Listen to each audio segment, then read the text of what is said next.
परमात्मा बंदी छोड़ कहते हैं भाई भक्ति करा करो गणी गणी। और ये समय ये दाव फिर नहीं लगेगा। तो पुण्यात्माओं परमात्मा कहते हैं मन के मते न चालियो, ये मन है पक्का दूत, और ले डोबे दरिया में जा हाथ से छूट। विकार मरे मत जानियो, जो भूबल में आग। इन्होंने क्या सोच रखा है कि पहले अपनी इंद्रियों को काबू करें, और ताकि ये भक्ति में फिर बाधक ना हो। इस उद्देश्य को लेकर के दूसरा वो रखते हैं कि जैसे वन में चले भी गए तो भूख प्यास सताती है। उसके लिए ये महापुरुष क्या करते हैं कि खेचरी मुद्रा का प्रयोग किया करते थे। खेचरी मुद्रा, जैसे कई पंथ हैं, जैसे ये अंसा देश वाले तो इससे पे गाटा जोड़ रहे हैं। खेचरी मुद्रा, जीभ को उलट कर तालू पर लगा ले और कान बंद करके ये नाद क्रिया, ये तो बालकों के खिलौने हैं। इस मन कल्पित ये अपना एक ड्रामा है इस जीवन को नष्ट करने का। तो इसी आधार से श्रृंगी ऋषि ने अमृत क्रिया को सिद्ध किया। जैसा कि ये संत बताते हैं, ये तो इनको तो कख भी पता नहीं अमृत क्रिया क्या होती है। तालू का जीभ लगा लो ऐसे मोड़ कर, और कहते हैं फिर तालू से अमृत टपकेगा। ये तो लाड़ टपके हैं, अमृत थोड़ा टपकेगा इससे। बकवाद करें। ये एक ऐसी क्रिया है जैसे जीभा को वापस मोड़ेंगे और तालू के लगाने की हम चेष्टा करेंगे तो हमारी नाड़ियां कसती हैं जो जीभा से और मस्तिष्क से संबंधित हैं। हमारे इस शरीर के अंदर इस तालू के ऊपर, ये जो तालू है लटक रहा है हमारे, इसके ऊपर एक थोड़ा सा स्थान है, वो कम प्लेस है, और उसके अंदर एक अमृत भरा रहता है सदा। और वो अमृत वहाँ से सीधा चल के नीचे जाता है नाभि के पास, ऑटोमेटिक चल रहा है वो। और उसको एक कुंडलनी शक्ति है, कुंडलनी शक्ति बोले, नागिनी कहा संतों ने। उसकी दो जिह्वा हैं सर्प जैसी, और वो उस अमृत को वो पीती रहती है। शरीर में नहीं जा पाता, वो उसको चूस करके नष्ट कर देती है। उसके अंदर एक ऐसी क्रिया है। तो फिर क्या होता है, जब हम श्वास क्रिया को अभ्यास करते हैं श्वास का, और वो श्वास के साथ ऐसे खड़ी है, ऐसे उसका नाभि के जहाँ वो अमृत टपकता है ऊपर से जाकर नाभि के पास, उसका मुंह बिल्कुल उसके ऊपर है ऐसे। और जब हम श्वास क्रिया का अभ्यास करेंगे, उस श्वास क्रिया से उसका मुंह ऐसे नीचे को हो जाएगा, और फिर वो अमृत जो है पूरे शरीर में जाना शुरू हो जाएगा। श्वास क्रिया से तो उसका मुंह टेढ़ा होगा, ऐसे नहीं रहेगा ऊपर को, वो ऐसे मुड़ जाएगा नीचे को। जो ऐसे टपक रहा था अमृत, उसको वो खा रही थी, फिर वो ऐसे हो जाएगी, उस पे उसके मुंह पे नहीं जाएगा। ये तो श्वास क्रिया का लाभ मिलेगा। और फिर जो हम तालू पर जिह्वा लगाने की चेष्टा करते हैं, उससे क्या होगा कि इस तालू के ऊपर एक स्थान है जहाँ पर ये अमृत भरा रहता है, लिक्विड सा है ये। उसके नीचे वो एक जैसे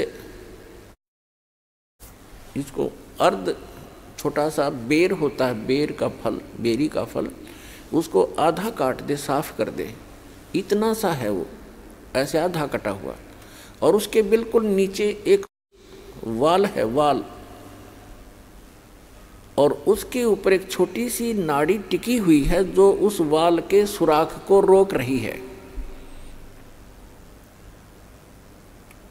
तो उस अभ्यास करने से, जो श्वास क्रिया से, तो नागिनी का फन नीचे को हो जाएगा, और फिर वो नीचे जाना शुरू होगा।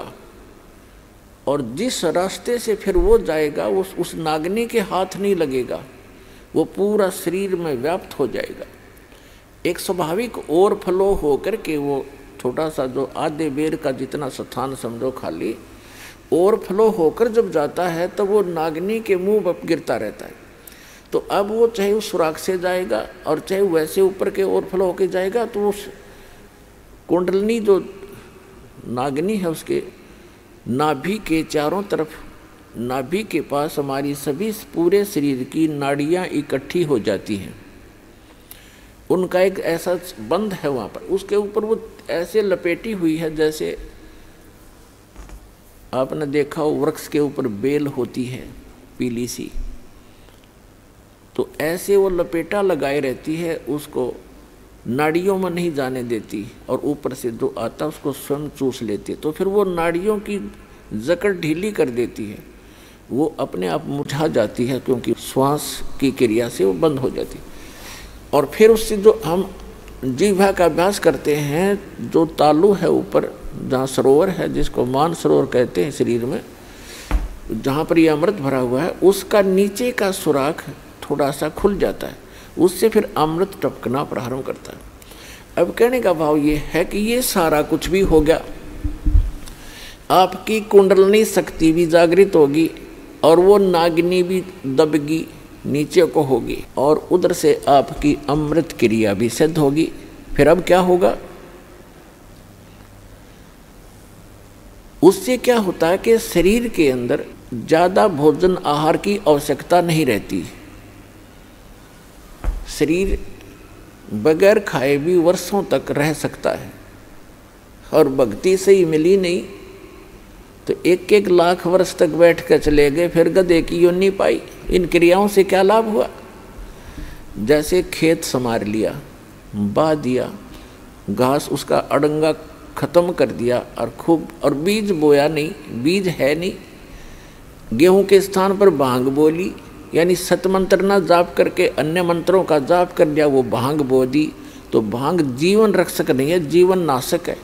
तो अन्य मंत्रों से सिद्धियां आ गई इन ऋषि महर्षियों के पास, जो इनके जीवन की नाशक बन गई। आम जनता में तो ये ऐसे हो गए जैसे प्रभु पाक गए।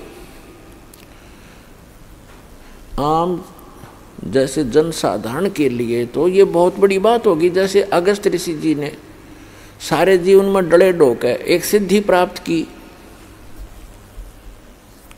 7 समुद्रों को एक ही घूंट में पी लिया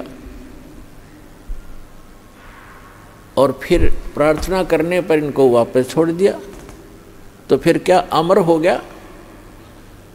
आम आदमी के लिए तो बहुत बड़ी पहाड़ है, 1 क्विंटल पानी नहीं पी सकता एक आदमी, तो 10 किलो मुश्किल तो पिया जा को गढ़ाई मर पड़ के, और उसने 7 समुद्रों को पी लिया। तो जनसाधारण के लिए तो भगवान सिद्ध हो गया वो, लेकिन कख नहीं था। वेदात्म ज्ञान की तराजू में उसको तोल कर देखेंगे -0 था वो। अब जैसे प्रसंग चल रहा है, एक श्रृंगी ऋषि था, उसने ऐसी ये अमृत क्रिया सिद्ध करके और पूरे शरीर को साध लिया जैसा वो सोच रहे थे। और फिर क्या करता था वो, सारे दिन में एक वृक्ष की छाल पर एक बार दिन में जिह्वा लगाता था, ऐसे चाटता था, उसी से संतुष्ट हो जाता था, क्योंकि उसने अमृत क्रिया को सिद्ध कर रखा था। तो उसको इस बात का गर्व हो गया कि अब तूने अपनी इंद्रियों पर काबू पा लिया। वो ऋषि अयोध्या नगरी के पास बाहर बनी में, बाहर जंगल में, वन में, गांव से आधा किलोमीटर की दूरी पर रास्ते के साथ में बैठ गया, वृक्ष की तरफ मुंह करके, और सारा दिन में एक बार वृक्ष के छाल को जिह्वा से चाटे और बस ध्यान मगन रहे।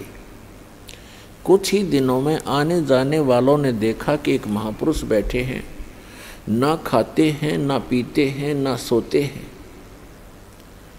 और ना उठते हैं। आसपास पूरी नगरी अयोध्या के लिए एक बहुत बड़े जो है अचंभे की बात थी। नगर के लोग देखने जाने लगे, सारा दिन बैठे रहते थे, सारी रात बैठे रहते थे।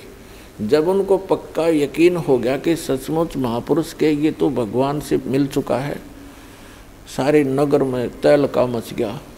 राजा दशरथ तक बात गई।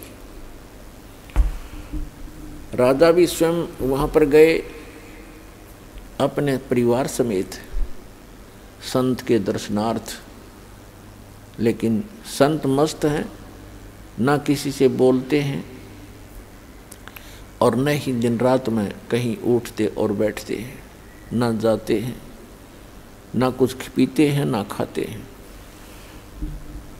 उनके साथ उनकी बेटी भी गई राजा दशरथ की।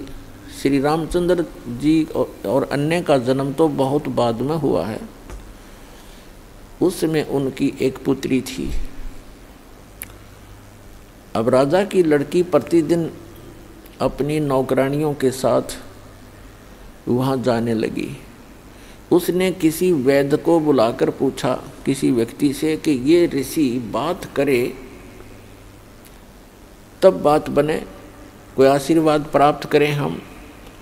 तो एक वैद्य ने बताया कि जहाँ ये जिह्वा से चाटता है वहाँ पर मधु का लेप कर दिया जाए, यानी शहद लगा दिया जाए। अगले दिन उस राजा की लड़की दशरथ की बेटी ने ऐसा ही करवा दिया। जहाँ वो जिह्वा लगाता था वहाँ शहद लेप दिया थोड़ा सा। पहले दिन एक बार जिह्वा लगाता था पहले वो, उस दिन उसने 2-3 बार चाटा क्यों स्वादिष्ट लगा। अगले दिन तो कुछ ज़्यादा लगा दिया तो और ज़्यादा चाटा। धीरे धीरे उसका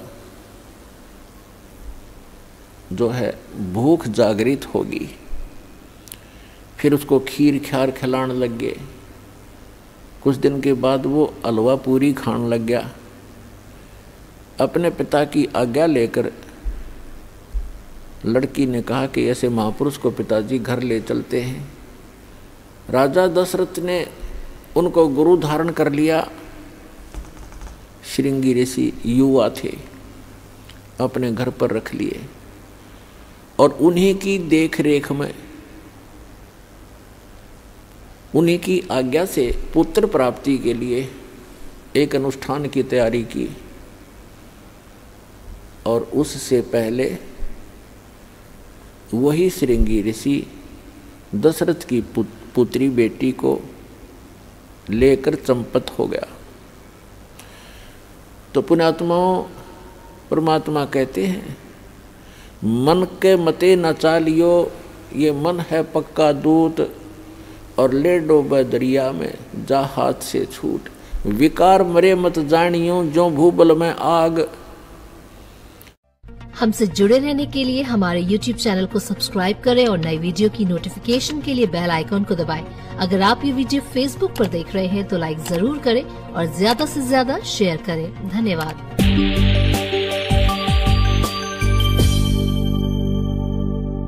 हमसे जुड़े रहने के लिए हमारे YouTube चैनल को सब्सक्राइब करें और नई वीडियो की नोटिफिकेशन के लिए बेल आइकॉन को दबाएं।